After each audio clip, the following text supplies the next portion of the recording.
বন্ধুরা, দোকানে একটি টিভি আসলো, 21 ইঞ্চি টিভি। তো দেখুন এই 21 ইঞ্চি টিভিটির কি প্রবলেম হয়েছে। মূলত এই 21 ইঞ্চি টিভিটির চ্যানেল বক্সের প্রবলেম হয়েছে। এখানে যে চ্যানেল বক্সটি দেখতেছেন, এই চ্যানেল বক্সের কারণে ছবিগুলা ঝিরঝির করতেছে এবং অটো সার্চ করলে মাত্র 10টা চ্যানেল ধরতেছে। এই চ্যানেল বক্সটি আমি এখন পরিবর্তন করে দেব। এজন্য চ্যানেল বক্সটি খুলে নিলাম। আর এখানে দেখুন একটা নতুন চ্যানেল বক্স আছে। এই নতুন চ্যানেল বক্সটি ফিটিং করব, এখানে লাগাবো। লাগানোর পরে আমরা অটো সার্চ করে টিভিতে যে চ্যানেলগুলো সেভ হবে সবগুলো দেখাই দেবো কয়টা চ্যানেল ধরে। তো মূলত চ্যানেল বক্সের প্রবলেম হলে চ্যানেল বক্স পরিবর্তন করলেই ঠিক হয়ে যায়।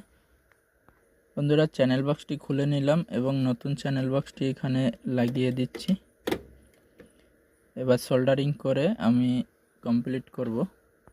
বন্ধুরা দেখুন, চ্যানেল বক্স লাগিয়ে কমপ্লিট করে দিলাম। খুব সুন্দরভাবে চলতেছে, চ্যানেলগুলো সব ক্লিয়ার দেখা যাচ্ছে। তো এভাবেই মূলত চ্যানেল বক্স পরিবর্তন করে আমরা কাজগুলো করে থাকি। দেখুন বন্ধুরা।